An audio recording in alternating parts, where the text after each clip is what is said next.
What's up YouTube, it's GameLink here, coming back at you with some brand new Zelda theories. Just recently, we were blessed with tons of new Tears of the Kingdom gameplay footage, as well as tons of new information along with it. A select few lucky content creators were invited by Nintendo to preview the game for a few hours to showcase how Link's new abilities interact and function within the world of Hyrule. If you haven't seen them yet, no story or narrative elements were included in them, so don't worry about any spoilers. If you want to see more, a link to channels where the footage originated from will be included in the description. From everything that's been shown in the new previews, it's only become more apparent that combat, as well as our methods of traversing the land, sea, and sky, will be much more diverse than we may have originally thought. And check it out!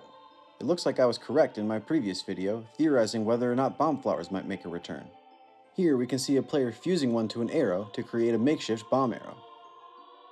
And all the new additions don't stop there. But there's something I'd like to talk about even more so than everything seen in these previews. Considering what we already know, based on what we've seen, along with the theories and speculations other content creators have made up to this point, it's pretty obvious that dragons will play an integral role in Tears of the Kingdom.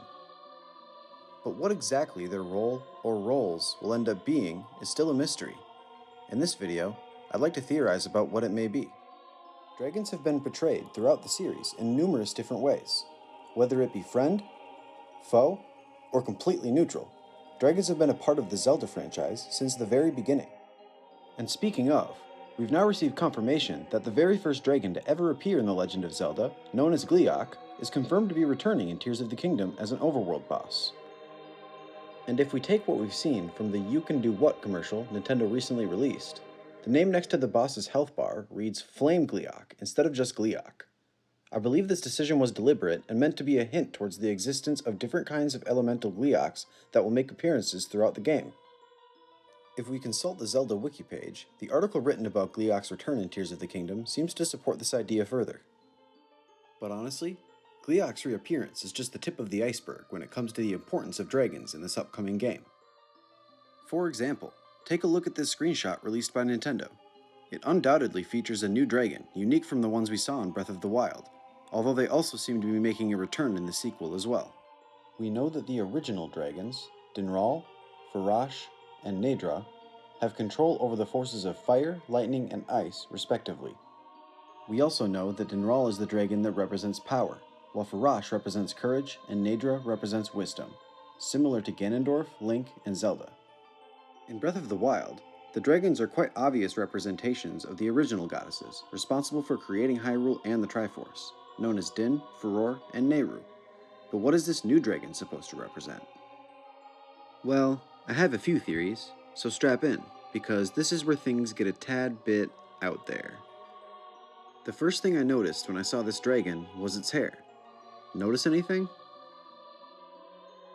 It's the exact same color that the new humanoid figure from the trailer shown here has, who was first thought to be a Zonai by most of the community, then theorized later on to be a dragon in human form by other content creators whose videos will be linked down below. But in my humble opinion, I think it may be both, and I'm about to explain why. Both creatures appear to have whitish hair with golden highlights, and the humanoid figure even has golden horns, which I believe helps to support this idea even further. And if you look closer, those aren't even the only draconic features that this humanoid figure sports. From what we know of the Zonai from Breath of the Wild and the lore books, they are an ancient dragon-worshipping race theorized to have disappeared into the sky long ago to be closer to the gods, similar to how dragons in Breath of the Wild disappear into the sky through some sort of portal. But I think that this piece of information is meant to be taken more literally than figuratively. I think it's possible that the Zonai could have ascended into the sky by transforming into or becoming dragons themselves. If we consider that the Zonai strive to be closer to divinity, as well as the fact that the sky portal seems to only be usable by dragons and is theorized to be connected to the sacred realm in some way, I'd say that it's a reasonable speculation to make. Especially since they're also known to be strong magic wielders, so changing from humanoid to dragon form may not be out of the realm of possibility for them. Which leads me to yet another speculation of mine.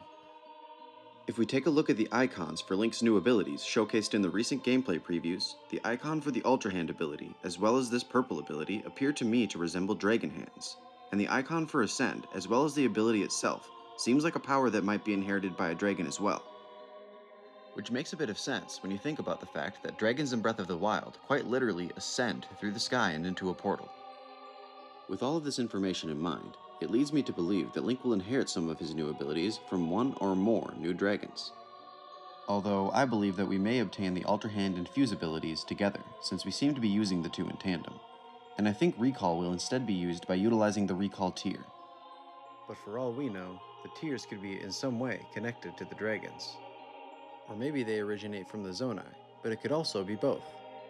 In any sense, I have no doubt in my mind that dragons will be a pivotal part in the overarching narrative and story elements in Tears of the Kingdom. But if you have a different theory, or more to add on to this one, be sure to let me know down in the comments. If you enjoyed the video, please hit the like and subscribe button below to help support the channel. Thanks for watching, and until next time, may the goddess smile upon you.